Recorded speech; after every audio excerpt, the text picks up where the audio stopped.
بسم اللہ الرحمن الرحیم۔ لاکھوں درود پاک حضرت محمد صلی اللہ علیہ وآلہ وسلم اور آپ صلی اللہ علیہ وآلہ وسلم کی آل پر۔ السلام علیکم، میرا نام افتخار احمد ہے اور آپ میرا یوٹیوب چینل نالج دیکھ رہے ہیں۔ 2003 میں جو ساؤتھ افریقہ میں کرکٹ کا ورلڈ کپ ہوا تھا، اس کے سلسلے میں ایک سیریز شروع کی ہوئی ہے۔ اس سلسلے میں آج کی ویڈیو کا عنوان ہے سیمی فائنل مقابلے۔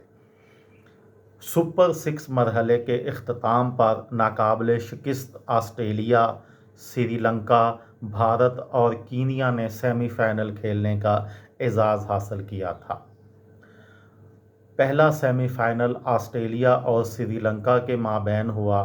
پورٹ الزبتھ میں 18 مارچ کو ٹورنامنٹ میں مسلسل ناقابل شکست دفاعی چیمپئن آسٹریلیا اور سری لنکا کے درمیان مقابلہ ہوا، جس میں آسٹریلیا نے ڈک ورتھ لوئس سسٹم کے تحت 48 رنز سے سری لنکا کو شکست دے کر کامیابی اپنے نام کی اور لگاتار تیسری بار فائنل کھیلنے کا اعزاز حاصل کیا۔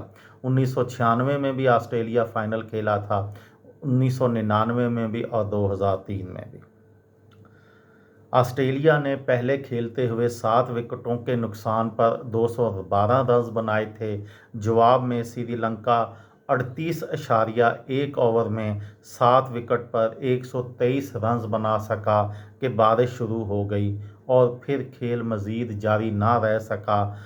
اینڈریو سائمنڈز پہلے سیمی فائنل کے مین آف دی میچ تھے۔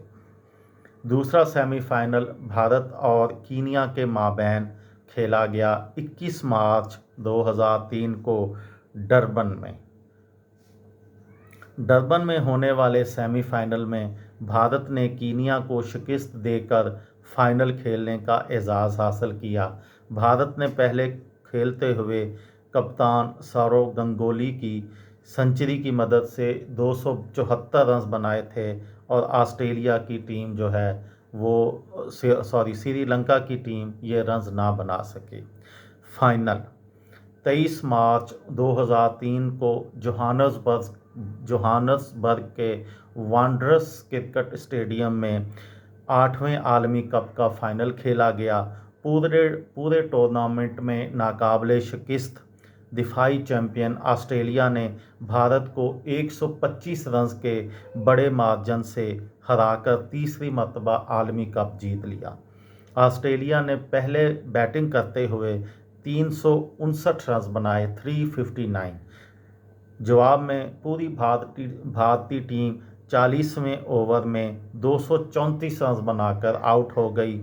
رکی Ponting man of the match اور Sachin Tendulkar man of the series قرار پائے۔ آسٹریلیا نے ٹرافی کے ساتھ $20 لاکھ کی انعامی رقم بھی حاصل کی۔ یہ تھی میری آج کی ویڈیو۔ کسی دوست کو، کسی بھائی کو، کسی بہن کو فائدہ ہو تو مجھے دعاؤں میں یاد رکھیے گا۔ دل پاکستان، جان پاکستان۔ السلام علیکم۔